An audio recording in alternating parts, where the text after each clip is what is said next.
It's just a really nice power assisted cruising touring utility bike with all the fixtures you need for that kind of use. Thoroughly enjoyed this. My name's Guy Kestevan. I've been a professional bike and kit tester for nearly 25 years, and today the bike I'm testing is Merida's Silex Plus 600 Mahle motor powered e-gravel bike. 600 means it's the top of the 2-bike range. Both use the same triple butted Alu 66 hydroformed frame with a full carbon fork, and it's got a full 1.5 inch steerer, so oversized steerer and stem. But I have to say, having ridden this bike and the standard Silex, did a lot of miles on that recently as part of a route guide for Cycling UK that's coming out in Cornwall. Mikey in Merida rescued me on that one, borrowed his bike, and the front fork is remarkably comfortable and smooth.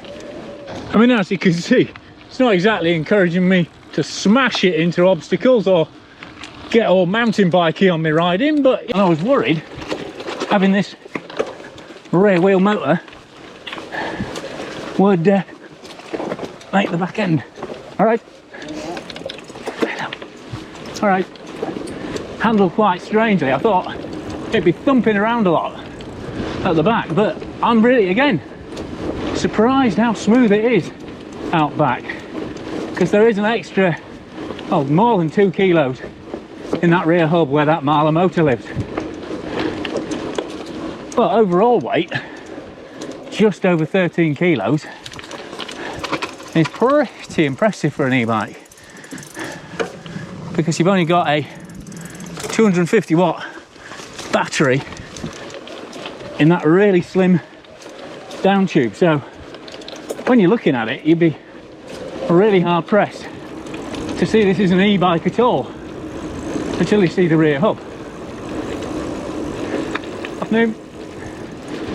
And if you want to double the battery capacity, thanks very much, you can just add a range extender, which is basically a bottle shaped extra battery that gives you another 250 watt hours of power, so doubling that range.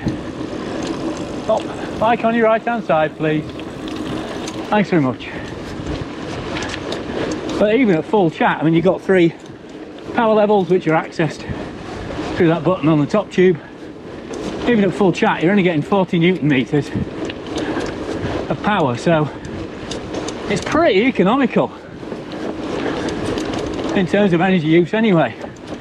Obviously the flip side to that is it's nowhere near as powerful as something like a Bosch mid-motor bike.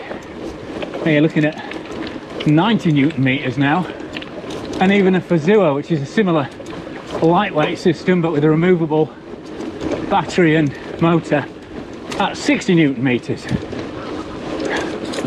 And also, because it's a hub mounted battery, there's no actual, a hub mounted motor has no actual torque sensor.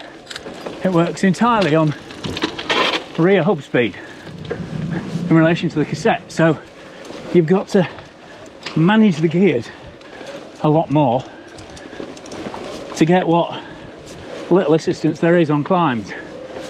But in terms of it being a nice little bonus tailwind with minimal effect on the bulk of the bike and on its lines, and again surprisingly on the way it handles, I'm really impressed so far. I thought it'd be battered all over the place. I mean, it helps having 47mm by 650 tyres, and you can hear, you know, when I pop it up there, there's a definite thump as it lands, but overall, impressively smooth throughout testing so far. But if you're going to take on a slightly more aggressive rocky route, I'd maybe think about getting a cush core or something in there and definitely turn it tubeless, because inner tubes aren't going to last long in the back of this. I wouldn't have thought, unless you're very, very gentle. Oh, thank you very much. Cheers. Now again, that front fork really gives it a nice ride vibe, and yet again, Merida's alloy frame sets, one of the biggest, if not the biggest, alloy frame producer in the world, built for loads of companies. So it's no surprise their metal frames always feel remarkably good. Not like it's, you know, as I say, when you do come to a stop, it takes some learning to get, you know, you've got to drop right down the gear selection so the bike revs, or rather the pedals rev, rather than you having to strain, because if you're at low revs, the motor just doesn't, well, to all intents and purposes, doesn't get involved. Not in a way you can perceive anyway. But not only does that make it really thrifty on juice, but also means super quiet. Thanks very much, cheers. So you can come out here without fear of upsetting someone too much, although it is busy. And again, those, thanks very much, sir. Again, those 47mm Conti tyres really help soak up some of the gravel and bigger chunks, but it's that fork that's really doing an excellent job here. And you know, a nice chunky saddle as well, plenty of padding on there for the derriere,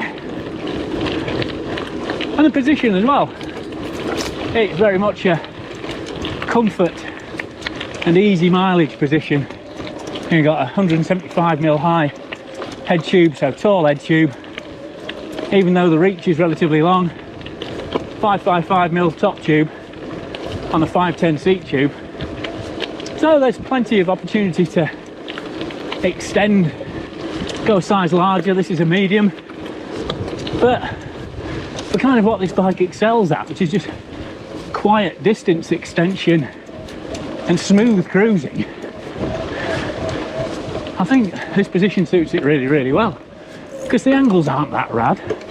The 75 degrees is nice for a seat tube, so you don't have to shuffle around too much when the climbing gets steep. Head angle 70.5, so you know, it's slacker than a conventional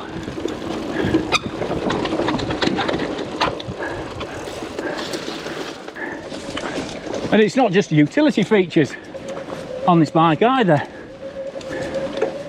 There's some useful touches when you do start thumping about on off-road terrain. You've got chain guide as standard on this single ring GRX 600 setup from Shimano, and because it's GRX, that means you've got a clutch keeping that rear mech from rattling around, and it's single ring, so that makes the 11-speed gearing nice and intuitive. Now, one lever up, one lever down, happy days. And then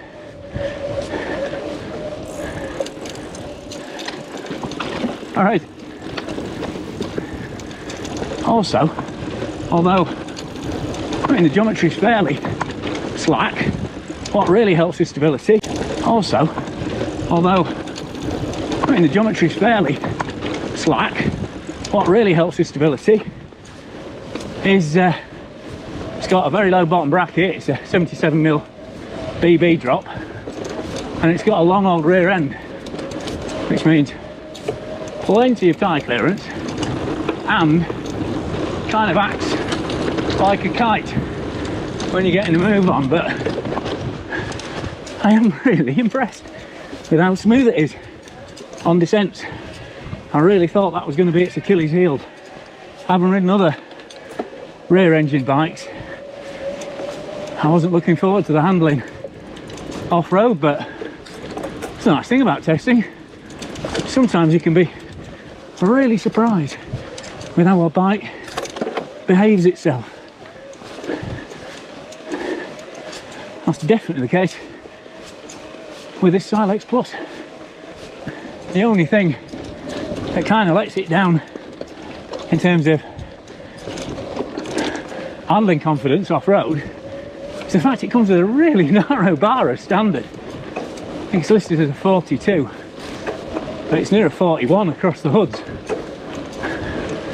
And so that limits your steering leverage, so you're less inclined to kind of throw it about. And that low bottom bracket does mean you're going to clatter your feet more as well. But one advantage of a narrower bar is it's a little bit more aerodynamic on the road. And while these Conti tyres, the trails aren't too, the cross trails, are one of my favourite fast gravel tyres, to be fair, and these are the reinforced e-bike specific version. They roll pretty well, very quietly, and also because of the way the Mahle sort of senses how you ride, while it might not pick up according to torque, and it's definitely better at higher speeds, sort of 15 to 25 kilometres an hour. If you're clever with how you apply your effort, as long as the cassette's going around, you can actually get it to kick in quite a lot of power without you doing much. So it is a learning, you know, like most e-bike motors, it's a learning process to get the best from it. But it's not taken me long. And the amount of detail you can get through the e-bike motion app is really, really impressive. A lot of smartphone feedback through there, so I'm going to do a static tech talk around as well, so we'll have a look at that then, rather than when I'm trying to ride along. So it's a poor example. But you know, as you can see, ticks along all right on the road. And again, just really unobtrusive. The way it adds a little bit of power for very little fuss or visual or weight bulk. And I think really that's the best way to summarise this Silex Plus in its entirety. It's a very subtle form of e-bike in terms of its quietness, in terms of handling, in terms of weight, and in terms of assistance. So, you know, there's pros and cons, both sides of that. Thank you very much. Cheers. You know, you might want more power than this, you might want more battery capacity, but then you've got the range extender, so cheers. It's not all bad in terms of range, you know, that gives it a pretty healthy range with the range extender in. And also, another nice advantage is, because it's a hub mounted battery, you get completely conventional crank setup, and if you have an issue with the motor, or you just don't want to ride with a motor, you can easily put a standard rear wheel in there. The only issue with riding on slightly more technical sections, potentially, is that you've actually got a really narrow bar on here, surprisingly.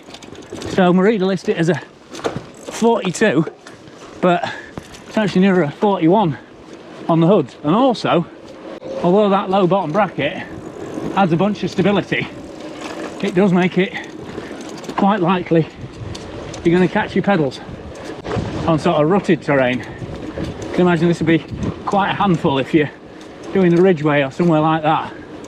And while the fork is super smooth, those turned down tips and that skinny bottom section do flex and flutter a bit under heavy braking.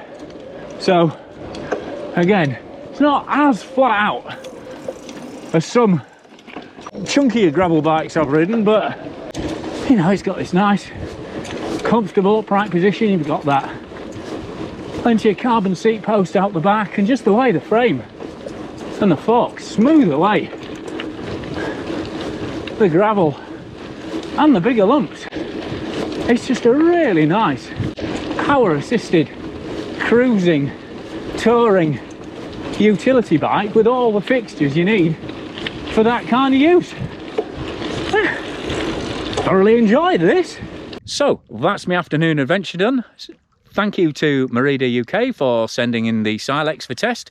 Thanks very much for channel sponsors Giro Cycling UK, PT's Products, DMR and Crud Products for getting behind the channel. Thanks to my Patreon subscribers as well. If you really like what I'm doing with the channel, please consider joining them with a small monthly pledge. And if you become an investor, you'll even get your name scrolling up in the credits like these splendid folks here. Anyway, click for subscriptions, click for notifications, give the video a thumbs up, please, because that all helps me rise up in those YouTube rankings, and just tell your mates about the channel as well, and because hopefully if you've enjoyed it, they will as well. But for now, oh, and make sure you watch the tech talk around so you can see the sort of static details on this bike a bit more clearly, and I'll talk about in some of the features in a bit more detail. So get that watched, and yeah, tell your mates like I've already said. But for now, I've been Guy Kesteven on Guy Kes TV, riding around part of the Yorkshire Dales on Merida's Silex Plus 600.